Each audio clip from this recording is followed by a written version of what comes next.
SMA itu tidak tes, skemanya begitu. SMA tidak tes, tapi dia dimasukkan ke paruh waktu. Ya, skema yang dibentuk oleh BKN itu syaratnya harus tes. Sekarang bagaimana mau tes kalau misalnya jurusannya tidak ada? Memang ini adalah program afirmasi.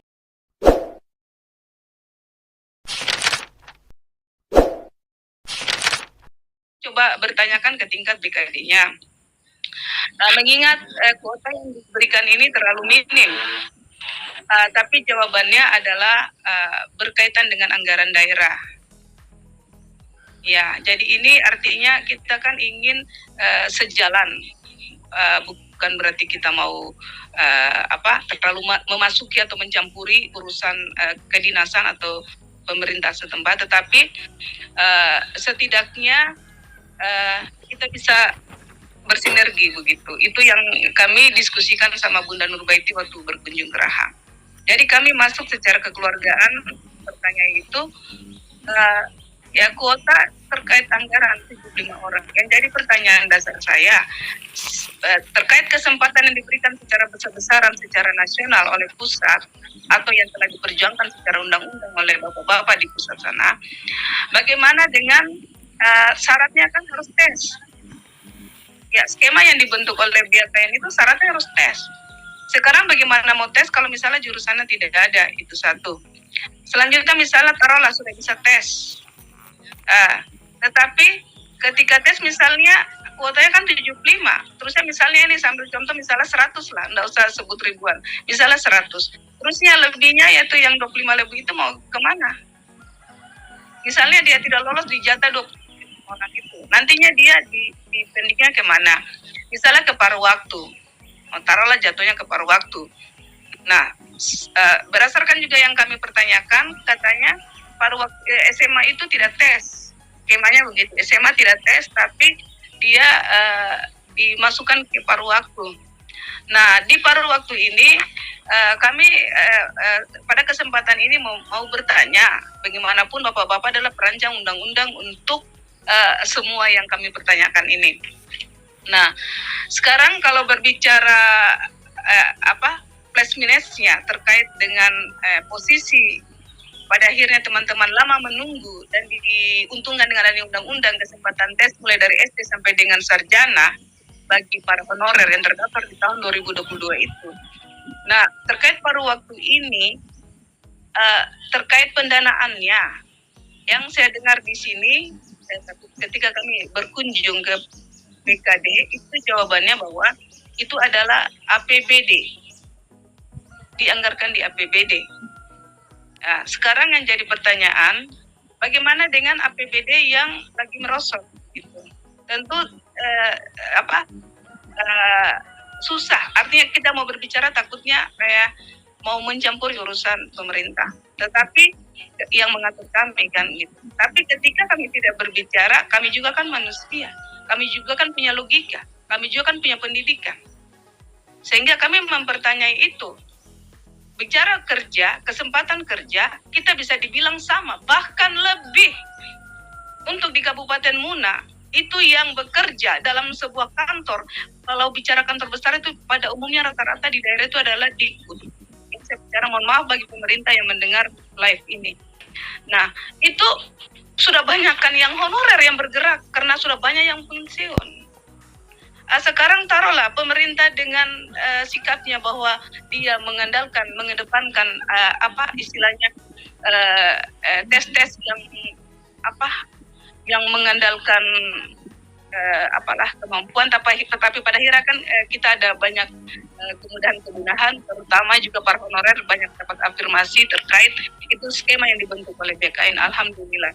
Tetapi yang jadi pertanyaan, bagaimana dengan keterbatasan kuota dikarenakan anggaran ini mau dikemanakan yang tidak tercapai 75 orang ini? Dan ketika kita masuk di dalam kuota yang setara dengan SMA misalnya separuh waktu, mohon diperhatikan di pemerintah mengingat porsi. Kan saya lagi lihat jadwal, segera kontak Bayu ya. Untuk Bu Karyawati ini pertanyaan benar sekali dan itu yang kita tanyakan. Memang kita punya keterbatasan anggaran, tetapi semuanya tetap akan diterima dengan tadi ada mekanisme bahasa kami parkir dulu di paruh waktu. Nanti saatnya penuh waktu udah kosong, yang paruh waktu langsung bisa diangkat menjadi penuh waktu. Kami sih udah menekankan tidak ada prosedur penapisan ulang. Pokoknya tinggal proses lanjutan aja. Kayak naik kelas 1, naik ke kelas 2, kelas 3 tuh nggak perlu ada tes lagi. Kalau tadi ada pernyataan SMA tidak ikut tes, saya izin semua harus daftar. Semua harus daftar karena mereka yang tidak daftar pintunya cuma satu untuk cuma mendaftar. Bahwa hasil tesnya minta maaf jelek nggak ada masalah. Pokoknya memang ini adalah program afirmasi, tapi syaratnya harus daftar. Kalau sudah di BKN ada dan tidak daftar repot itu. BKN ada daftar, insya Allah kita akan berjuangkan untuk tuntas. Nah, jadi begitu. Itu yang bisa saya sampaikan. Tidak sempurna memang. Kita udah berjuang. Kalau kemarin sampai 1:30 berjuang lagi. Ini pun belum selesai, masih ada RPP masih kita perhatiin lagi. Karena di beberapa RPP itu pemerintah seperti tidak sepenuhnya mengakomodasi keinginan kita di DPR. Tapi ketidaksempurnaan itu karena memang kondisi pemerintah pusat dan daerah yang tidak sedang kuat, tapi kita akan tetap pokoknya bahasa kami walaupun tidak sempurna, semua naik gerbang dulu aja, naik gerbong dulu, keretanya udah mau jalan nih, yang 1,7 masuk dulu ke gerbong gitu loh, bahwa ada yang dapat kursi, ada yang nggak dapat kursi, ada yang desek-desekan, ada yang nyaman, nomor 2 dulu masuk, karena kalau udah gerbongnya jalan, kita udah ditutup pintunya, kita nggak masuk, susah ngaturnya di dalam. Tapi kalau udah masuk, nah nanti kami akan panggil lagi. Gimana diselesaikan urusan yang di dalam. Biar bisa teman-teman mendapatkan hak-haknya. Sekali lagi ini tidak sempurna, karena yang diurus kayak misalnya gini tadi. Kita di DPR pusat, sama teman-teman nih dari forum honorer, sudah tahu, Pak NRB udah tahu, tapi Pemda belum tahu atau belum mau tahu. Itu hal lain, makanya tadi surat tadi dibuat, nanti teman-teman jadi pegangan ke BKD untuk mendesak agar proses di pusat seperti ini gitu. Jadi jangan nunggu, tapi sekali lagi bagus sekali Bu Karyawati tadi, jangan marah-marah ya, pokoknya sinergi aja kekeluargaan. Kalau ada yang responnya bagus, puji, kalau kurang bagus kita doakan. Nah, nanti kami dari pusat akan kontak Pak NRB, ini yang daerah sini ini kayaknya perlu dapat perhatian nih, tolong diingatkan. Begitu. Iya. Saya sudah ditunggu di bawah. Mohon izin buat semua teman-teman tetap lapang dada, tapi jangan kendor. Tanggal 26 disiapkan seluruh persoalan. Jadi kalau ada masalah, usahakan jangan masalah teknis karena kitanya selesai. Jadi kalau ada urusan BKD, urusan Menkyu, itu bukan urusan teman-teman, laporkan ke kami. Tapi kalau ternyata nggak daftar karena nggak siap, nah susah membelanya gitu.